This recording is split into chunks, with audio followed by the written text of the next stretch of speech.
शरीर और सत्संग। शरीर से और सत्संग से ही पहुंच सकते हो परमात्मा के पास, वरना नहीं पहुंच सकते। कथा में माता पार्वती और शिव वायुदेव ऋषियों से कह रहे हैं, ऋषियों कथा चल रही है नैमिषारण्य में, बताओ कोई कथा और सुनना चाहते हो? तो ऋषि कह रहे हैं, हे वायुदेव हमें ये बताइए कि माता पार्वती ने जो अवतार लिया, कोष की माता बनी, वो किस लिए बनी, कब बनी और क्यों बनी?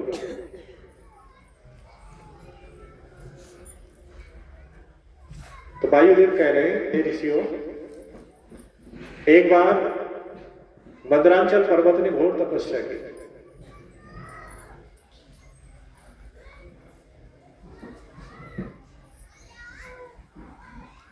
मद्रांचल पर्वत ने घोर तपस्या की कि प्रभु कैलाश पर्वत पर रहते हो, कैलाश पर्वत का बड़ा नाम है, अगर मेरे पास भी आ जाओ तो मेरा नाम भी हो जाएगा। जहां जहां प्रभु जिस युग में गए, जिसके पास गए वो अमर हो गए, कभी नहीं मरेंगे, नहीं मिटेंगे, ना नाम मिटेगा। तो मद्रांचल ने घोर तपस्या की कि शिव मेरे पास आ जाए, कैलाश पर्वत का नाम है, मेरा भी नाम हो जाए। घोर तपस्या के कारण शिव और माता पार्वती एक दिन आ गए कि मद्रांचल क्या चाहिए? कि प्रभु आप, और धन वैभव तो मेरे पास है, हीरे मणि मोती मेरे पास है, केवल आप नहीं है। आप माता पार्वती के साथ मेरे ऊपर निवास करो, प्रभु मेरा भी नाम हो जाएगा। शिव को कोई पूजा तपस्या करे, उसका फल देना आवश्यक होता है। अवश्य देते, कोई जिस तरकीब से मांगे, मुझे पुत्र चाहिए, मुझे घर चाहिए, मकान चाहिए, तो जो शिव से मांगते, पूजा करते, भगवान देते हैं। तपस्या करते हैं कि आप चाहिए तो वो मिल जाते हैं। भक्त की मांग है, क्या मांग ले? थोड़ी दूर चलने वाली चीज मांगेगा ज्यादा, या ऐसी मांगेगा जो अमर हो जाए? मांग ऐसी होनी चाहिए जो कभी मिटेगी ना वो चीज।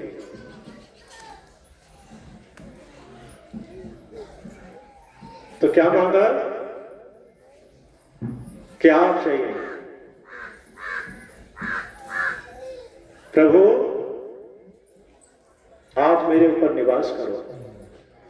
तो शिव माता पार्वती सहित मद्रांचल पर्वत में रहने लगे। मद्रांचल पर्वत बड़ा खुश था कि मेरा भी नाम हो गया, कि शिव और माता पार्वती का निवास मेरे पास भी है। उधर शुभ निशुभ नामक दो दैत्य पृथ्वी पर आतंक कर रहे थे। इंद्र का राज्य छीनकर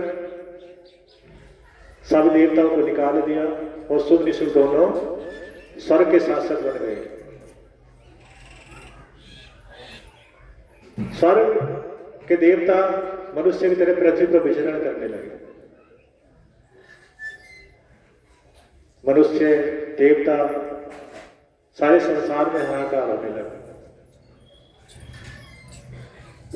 तो देवता सारे इकट्ठे होकर ब्रह्मा जी के पास गए। हे ब्रह्मा जी, हमें बचाओ, संसार के काम अवरुद्ध हो गए, यज्ञ होने बंद हो गए। जब अग्निदेव, वायुदेव, पवन देव सब विचलित हो गए, परेशान, और संसार के काम में विचलन आ गए, संसार के काम में त्राही त्राही होने लगे। तो ब्रह्मा जी कहने लगे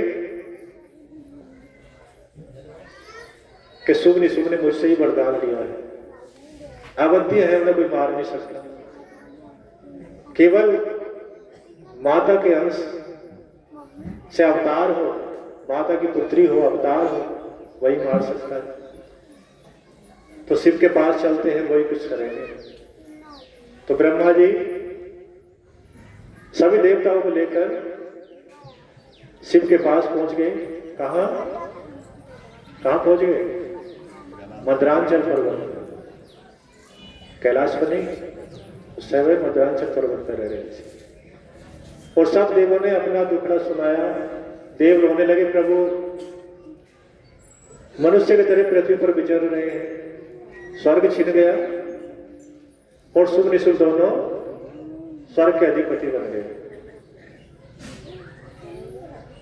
आपके बिना उन्हें कोई मार नहीं सकता।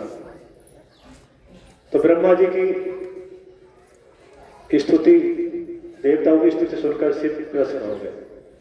ब्रह्मा जी ने प्रार्थना की हाथ जोड़ के, प्रभु वरदान तो मैं दे देता हूं, कोई असुर रात दिन घोर तपस्या करे कि निमटारा उसका आग को विष्णु जी को इकट्ठा करता है, तो आप भी करोगे कुछ उसके मारने की? जो भी करोगे आप करोगे। शिव बोले, ठीक है ब्रह्मा जी, आप अपने लोक को जाओ। और देवताओं से कहा कि तुम्हारा ये काम हो जाएगा। शुभ निशुभ के मारने के लिए मैं सोचता हूं कि कैसे मारे जाएंगे। अब शिव ने देखा कि दोनों को वरदान ब्रह्मा जी ने दिया है कि माता जी के अवतार, माता जी की जो उत्पन्न कन्या हो वही मार सकती है। तो पार्वती माता के पास शिव बैठे थे। अब देखा इन्हें क्रोध दिलाना पड़ेगा, पार्वती जी को गुस्सा दिलाना पड़ेगा, क्रोध दिलाना पड़ेगा, तभी कुछ होगा। कई क्रोध से काम लेना पड़ जाए भगवान जी को भी। किसी राक्षस को मारना हो तो क्रोध करना पड़ेगा। अब बैठे बैठे शिव ने स्त्रियों की बुराई करनी शुरू कर दी। अब जिसकी बुराई कड़वी तो लगेगी, पुरुषों की बुराई करने लगे पुरुषों को कड़वी लगेगी, स्त्रियों को लगे स्त्रियों को कड़वी लगेगी। पार्वती माता ने देखा ही मेरी बुराई करते थे, आज बुराई पे क्यों उतर गए। शिव ने औरतों की बुराई करनी शुरू कर दी, बुराई करनी शुरू कर दी। तो माता पार्वती को क्रोध आना शुरू हो गया कि आज तो बहुत सारी बुराई करने शुरू कर दी, ये कमी होती है और ये कमी होती है, ऐसा करती है वैसा करती है। अब कमी कमी जब गिनाओगे शिव, ये कमी है वो कमी है, तो माता जी को क्रोध आ गया कि बस आज तो बुराइयों की लाइन लगा दी, इस तरह से बुरा कोई है ही नहीं। अब शिव मजबूरी में कर रहे थे, उन्हें तो क्रोध दिलाना था। अब जब माता जी को क्रोध तेज आया, बोले आप सुंदर हो ना, सर्व सुंदर, कामदेव भी आपसे नीचे है, आपसे सुंदर ब्रह्मांड में नहीं, और मेरा सांवला रंग आपको सुहा नहीं है। माता पार्वती का रंग सांवला था उस समय, इसलिए काली नाम भी पड़ा कि मेरा काला रंग लग रहा था, इसलिए इसकी बुराई करनी शुरू कर दी। तो मैं आपके पास नहीं रहूंगी, तपस्या करने जाऊंगी, और जब तक ये रंग गोरा नहीं होने का आपके पास नहीं आऊंगी। यही बात है ना, आज जो मेरी इतनी बुराई कर रहे हो तो मेरा रंग आपको काला अच्छा नहीं लगेगा, अभी जाती हूं, और जब तक तपस्या करूंगी जब तक ये रंग गोरा नहीं होगा। शंकर जी ने देखा हो गया काम, शिव ने देखा जो मैंने छेड़ा था, क्रोध दिलाया था, वो काम हो गया। माता पार्वती चल रही और शिव बड़े मुस्कुराए कि हो गया काम, जिस काम के लिए छेड़ा था ना, स्त्रियों की बुराई कर दी, हो गया, क्रोध में आगे चल रही। पार्वती माता अपने पिताजी के घर गई, हिमालय के घर गई, माता मेनस और हिमालय से मिली कि पिताजी ब्रह्मा जी की तपस्या करने जा रहे हैं, और जब तक नहीं लौटूंगी जब तक गोरा रंग नहीं होगा। बोले पुत्री ऐसा क्यों? कि आज शिव मेरी बुराई कर रहे थे,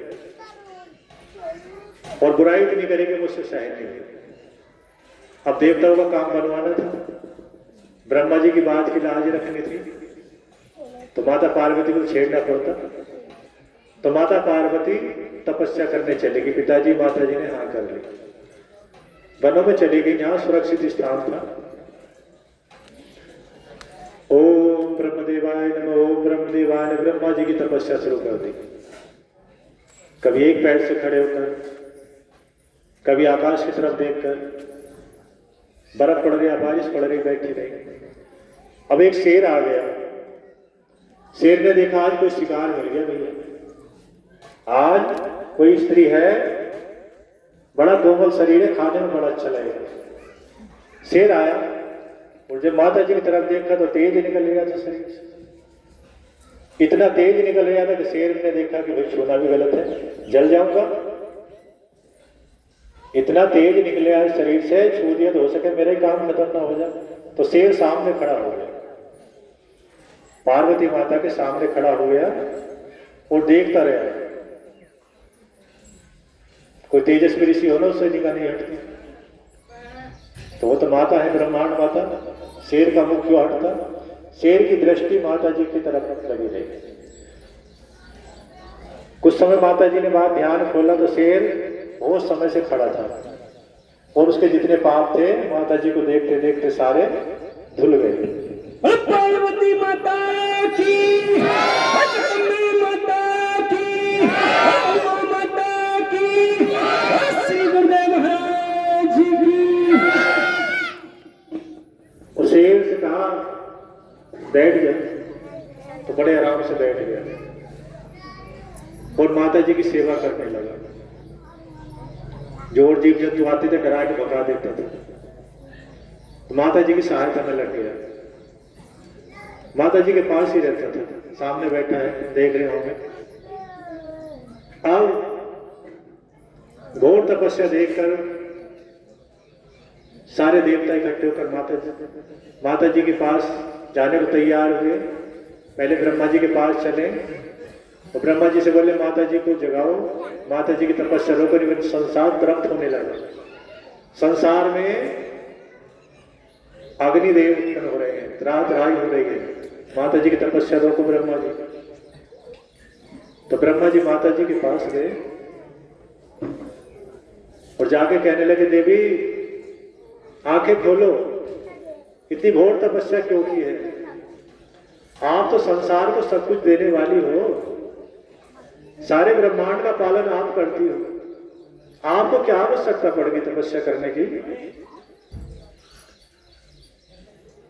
तो पता है माता पार्वती ने क्या कहा कि ब्रह्मा जी आप शिव से प्रकट हुए हो तो इसलिए मेरे पुत्र भी हो। सुनी थी कथा गई? नहीं, आप शिव से प्रकट हुए ब्रह्मा जी इसलिए मेरे पुत्र हो, और रुद्र आपके ललाट से प्रकट हुए इसलिए मेरे ससुर भी हो। दो संबंध है मेरे आपसे कि मेरे पुत्र भी हो और ससुर भी हो। शिव से आप प्रकट हुए तो मेरे पुत्र हो गए, और जो रुद्र शंकर जी कैलाश पर्वत पर रहते हैं वो आपके ललाट से प्रकट हुए तो आप मेरे ससुर हो गए। तो मैं चाहती हूं, मेरी ये मांग है कि मेरे शिव मुझसे कम प्यार करते हैं, मेरा काला रंग है और मुझे गोरा होना है। ब्रह्मा जी हंसे, हंस के बोले जो सारे संसार को देने वाली शक्ति है, ये लीला है, वो गोरा रंग मांग रही है। जिनके क्षण मात्र से गोरा काला सब उनसे उत्पन्न हुआ, अरे जितने रंग माता से उत्पन्न हुए ना, तो क्यों मांग रही ब्रह्मा जी से गोरा रंग? राक्षस को मारने के लिए रूप धारण करना है। तो ब्रह्मा जी मुस्कुराए बोले ठीक है देवी, आपका रंग अभी गोरा हो जाएगा, आप अपना काला रंग त्याग दो। तो माता पार्वती ने जैसे अपना काला रंग त्यागा तो वो स्त्री रूप हो गया, कन्या बन गया, और कन्या बनकर माता जी पार्वती का रंग गोरा हो गया। और पार्वती माता से कन्या बोली मां मुझे क्यों उत्पन्न किया है, मेरे लिए कार्य बताओ क्या करूं? अष्टभुजा 8 हाथ। तो माता पार्वती के पास ही ब्रह्मा जी खड़े थे।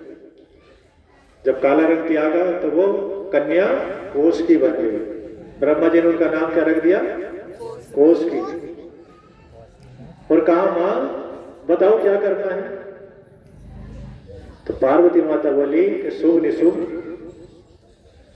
दो दैत्य पृथ्वी पर आतंक कर रहे हैं, स्वर्ग का आतंक कर रहे हैं, सारा संसार दुखी है। मेरी आज्ञा है पुत्री कि शुभ निशुभ को मारो। ब्रह्मा जी कहने लगे कि माता आपका जो रूप धारण हुआ है कोष के नाम से, शुभ निशुभ को मारने के लिए हुआ। तो माता कोसकी ने कहा जैसी आज्ञा माता।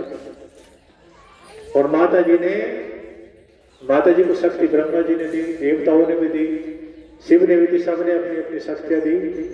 तो कोस की माता ने तब शुभ निशुभ को मारा। दोनों राक्षस शुभ निशुभ कोस की माता के हाथों से मरे।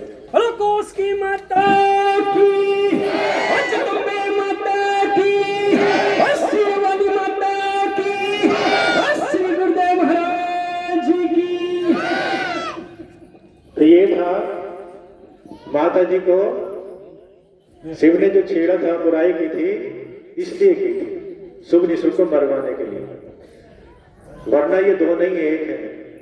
शिव शक्ति एक है, राधा कृष्ण एक है, सीता माता और राम एक है, दो नहीं है। माता चाहे तो करोड़ों रूप धारण कर ले, और माता चाहे तो एक रूप धारण कर ले। जितनी स्त्रियां बैठी, माता जी ने कहा सब मेरा रूप है। पुरुष है, ये भी माता जी के रूप है। संसार में सब मेरे रूप है, मेरी शक्तियां हैं। चाहो तो एक हो जाऊंगा। शिव ने भी कहा चाहो तो एक हो जाऊंगा, सबको इकट्ठे करके अपने अंदर रख लूंगा। वो चाहे तो अनेक हो गया। कितने देश हैं, कितना बड़ा संसार है, सब में फैले हुए हैं। कितनी जीव है, कितनी आत्मा है, सब शिव स्वरूप है, शिव की आत्मा है। तो ये भी नाटक लीला है, दो नहीं है, पूरे ब्रह्मांड में एक है। तो साधना में लगे रहो, आराधना में लगे रहो, चिंता मत करो, चिंतन में लगे रहो। मौज रहेगी, आनंद रहेगा और परमानंद रहेगा। सच्चे दरबार की